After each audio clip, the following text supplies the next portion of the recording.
like I say, man, always said it. It's not about the destination. Nope. It's all about the journey. It's all about the journey, baby.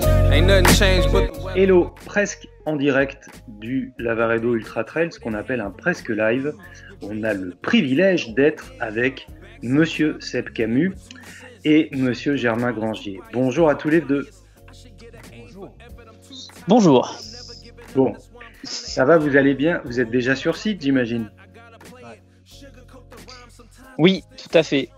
Je suis à 3. Il est là, et bientôt il a déménagé. Lui. Ouais, moi j'étais jamais trop allé dans cet endroit des Dolomites, du coup j'avais envie de découvrir un peu. Mais... Pas de certitude ni de mythomania aujourd'hui. On va causer plutôt trail et ultra puisque vous vous alignez demain à 23h sur le grand parcours du Lavaredo.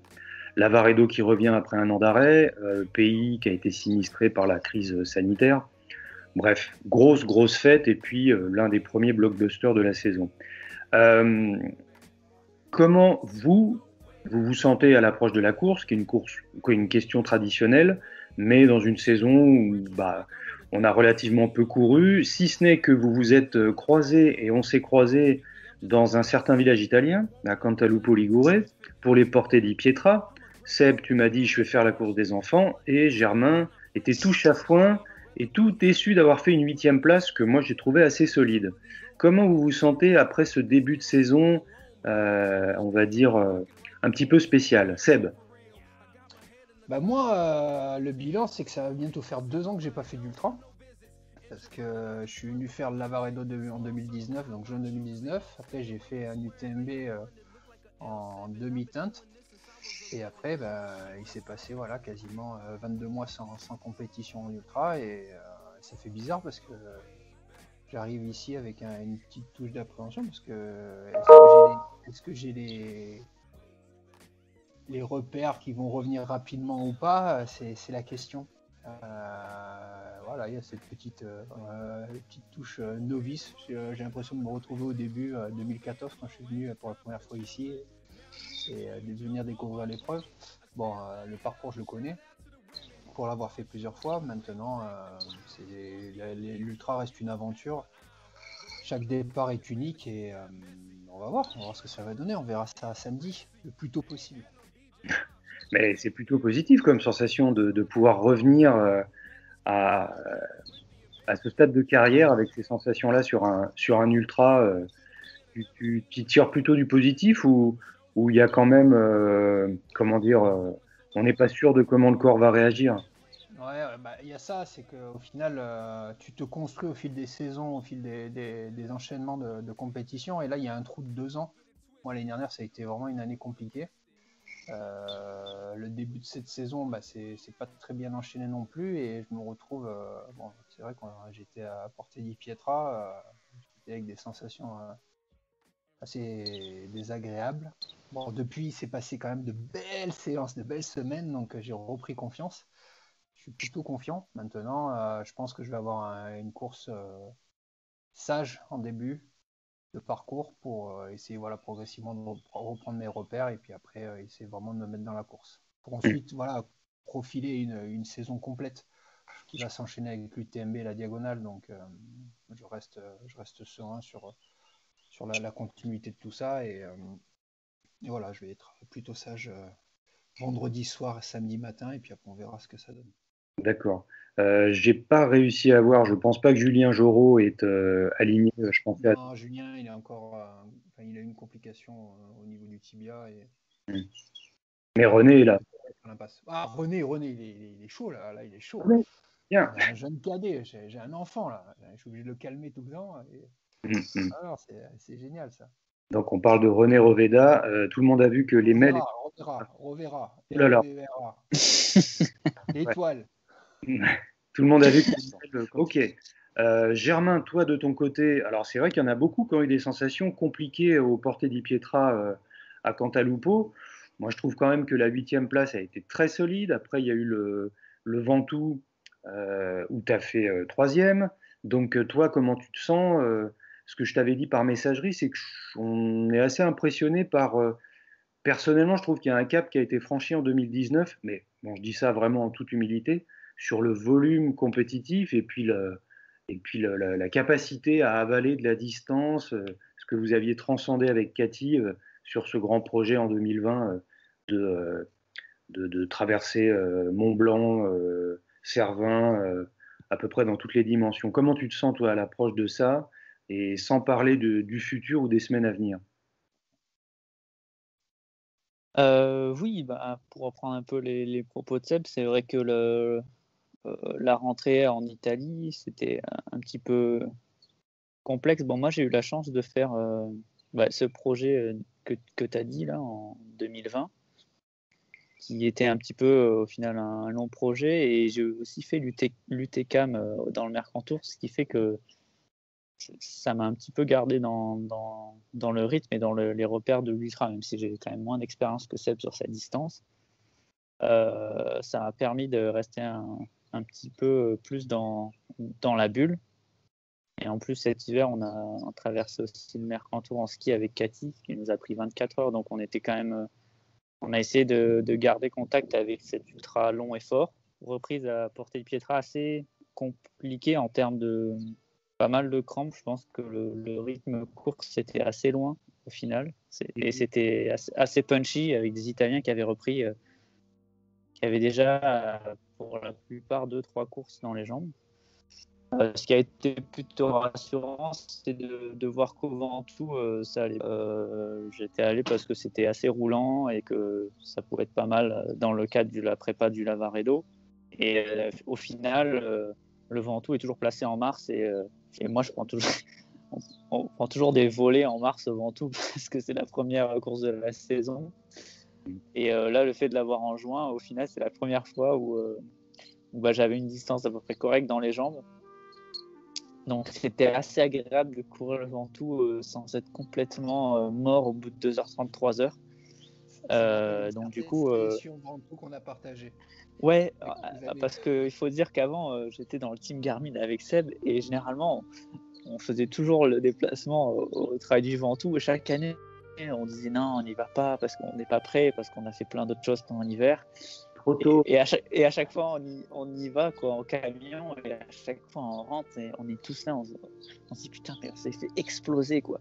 Et c'était toujours un départ très, très amusant de la saison. Donc, du coup, j'ai vraiment apprécié d'au bout de 3 heures pour être capable de courir encore assez vite.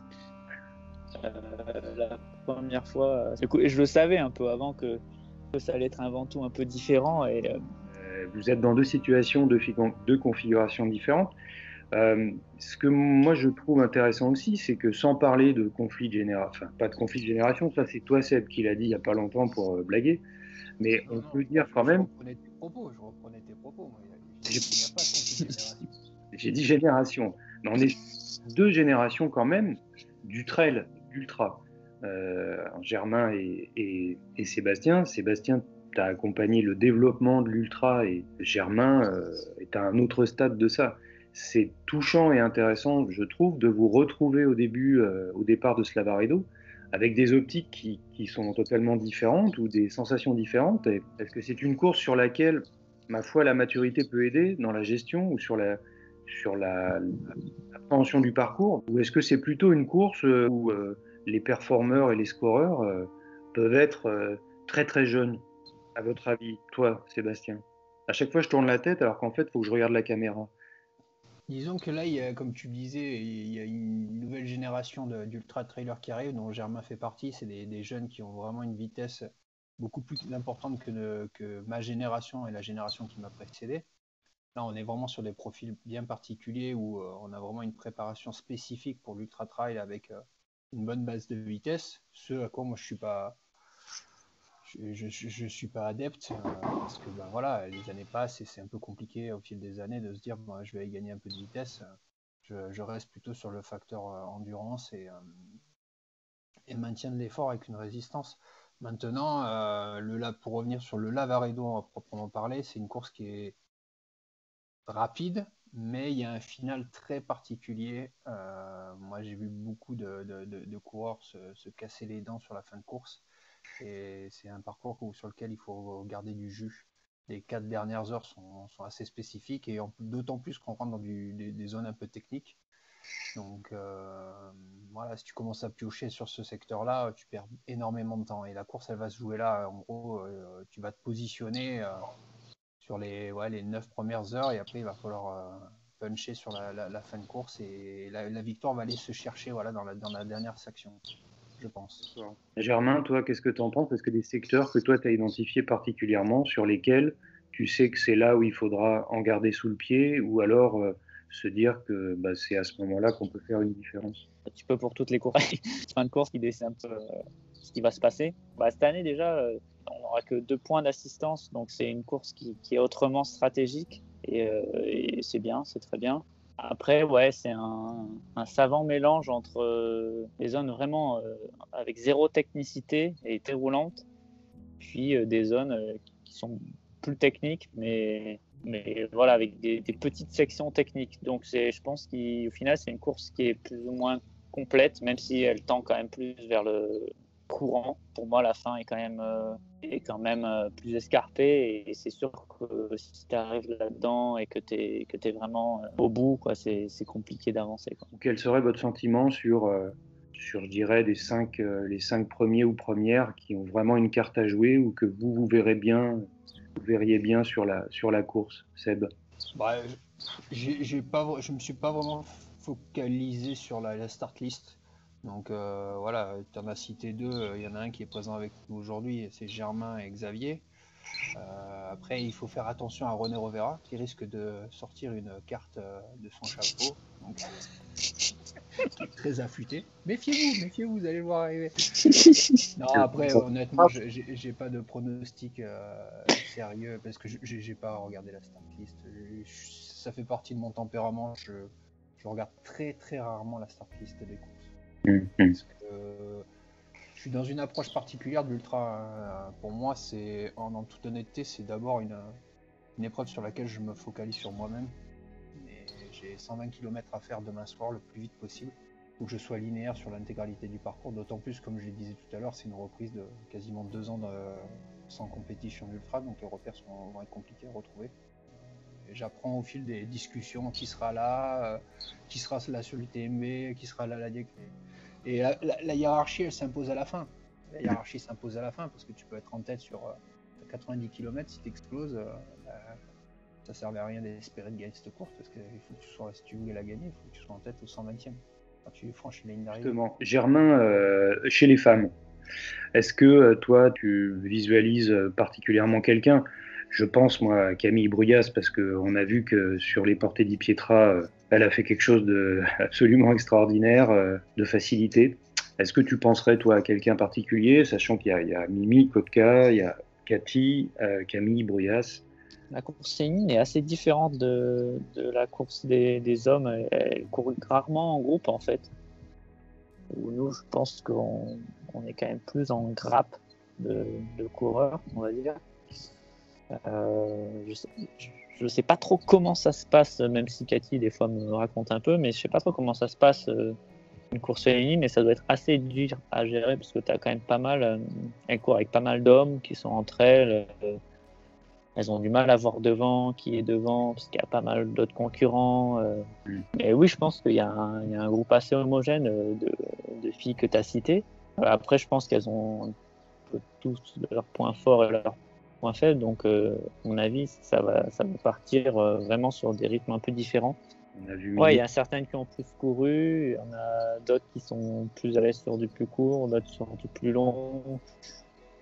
D'autres ça fait longtemps qu'elles ont moins couru, donc c'est vrai que c'est intéressant. Après, comme dit Seb, c'est vrai qu'il y a peut-être eu la Trans-Gran Canaria qui a eu lieu en termes d'ultra, et après au final il y a eu quand même un gros trou, et puis Trans-Gran Canaria c'est compliqué pour tout le monde. Seb, il me semble quand on s'était vu en 2019 que tu m'avais dit ça sera mon dernier UTMB. Et là, donc, tu refais le coup du prince, UTMB diagonale. Ah bon? Je t'avais dit que c'était le dernier? Je crois. Ouais. Ouais, j'ai menti alors, parce que je reviens cette année. Non, en fait, j'ai toujours à cœur de finir proprement les choses. Et j'ai 35e 2019, spécialement satisfait. Mon enchaînement fétiche. Germain, ça veut dire que tu ne seras pas à Chamonix sur le deuxième gros événement que tout le monde attend, donc le 90 du Mont Blanc. Si, je prévois l'enchaînement. D'accord. Non, je déconne. Pour le 9 km du Mont Blanc.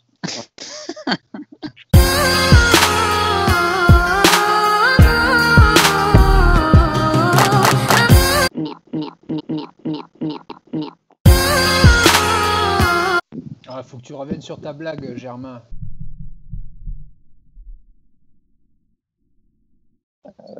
J'ai prévu de récupérer, de faire des barbecues et ensuite, de faire l'UTMB, tout comme Seb.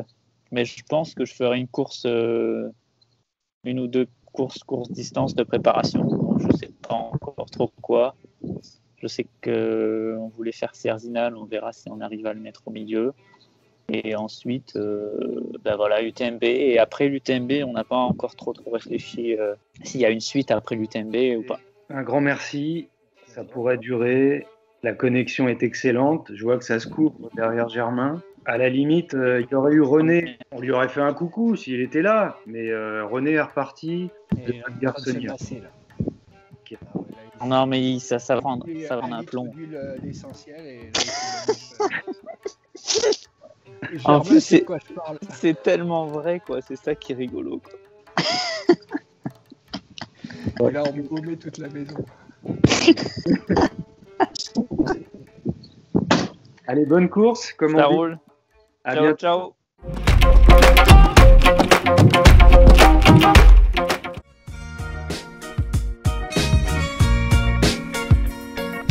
Pode ser, é claro que ver o que vier, o coração me coloca à prova pra mostrar, não foi tudo em vão. 37 années. Non, mais pas tes lunettes.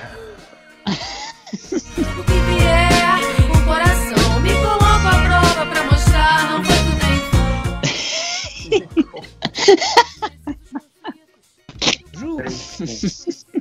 Georges, monsieur Gilles Laurent. Ça va, Seb? C'est Guy Laurent. Gilles Laurent. C'est Guy.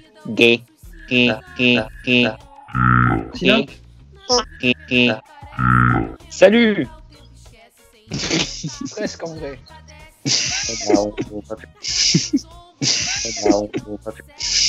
Bonjour. Bon. Incapaz de entender, nunca disposto a perder, destilo fel antes de beber.